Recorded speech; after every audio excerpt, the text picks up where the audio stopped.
Good morning mga idol. Isa pong pinagpalang umaga sa inyong lahat.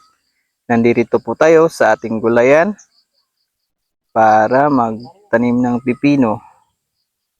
So, panoodin nyo po ang buong video ito na sana ay makatulong po sa inyo.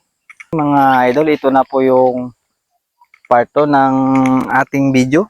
So, nakaraan po ay nag-land preparation kami dito, yung pagtataniman ng aming pipino. So, ito po yung nabili kong variety ng pipino, Jackson 27F1. So ito yung napili ko kasi ito yung mabintas dito sa aming lugar. So nabili ko lang po ito dito sa aming bayan, sa bayan ng Coron. So, tara idol, umpisa na po natin yung pagtatanim. Dito po tayo magsimula sa malilim.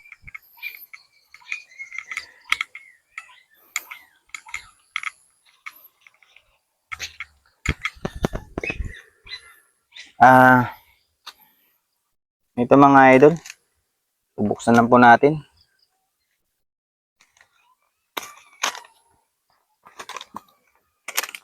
So, sa isang pack po nito, mayroon siyang 70 seeds.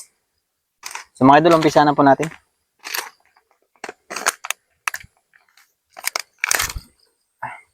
So, ang paraan po ng pagtatanim natin ay direct po.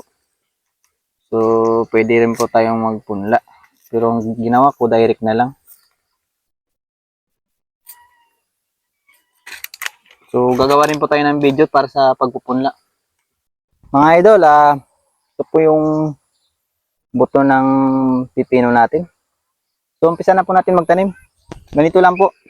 Sundan nyo lang po ang video ito para may idea rin kayo kung paano magtanim. So, okay lang. Tapos, single lang po ang pagtanim. Then, tabo na. 12 inches lang po yung pagitan ng pagtanim ko. Kasi single lang naman. Para ano yung space niya. Yan po.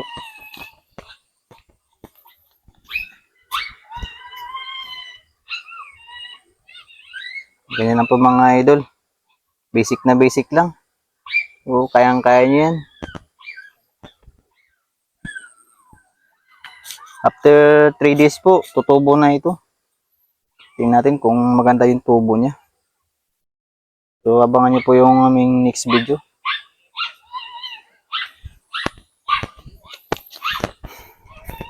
Titingnan natin kung marami yung mabubuhay.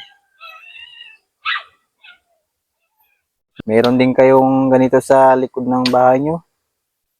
Pwede na kayo simula magtanim. Basic lang po yan. Kayang-kaya nyo yan.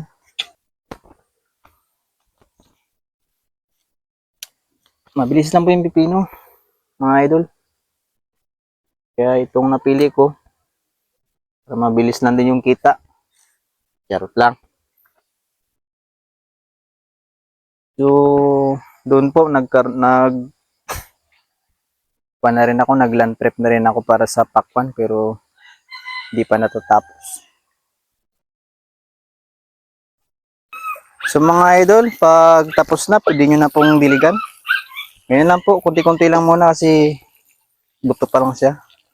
Huwag nyo po masyadong basain.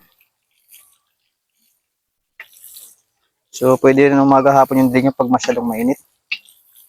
Ito basa pang lupa, so every morning yung dilig ko. So ganun lang mga idol, sundan nyo lang po ang video ito. Sana po makatulong din po to sa inyo. Kunting kaalaman. Base lang po ito sa experience ko.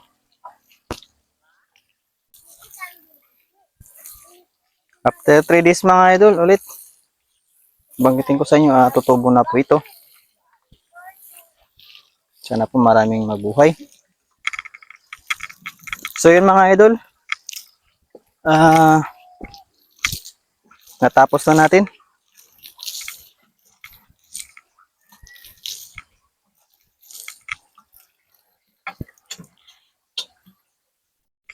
Maraming pong salamat sa panonood nyo ng video na to. Ito po yung part 2 ng ating video. So sana po patuloy nyo pong suportahan yung aking Facebook. Huwag nyo pong kalimutan mag-follow, mag-like at mag-share sa ating video. So maraming pong salamat. Hanggang dito na lang mga idol. Bye.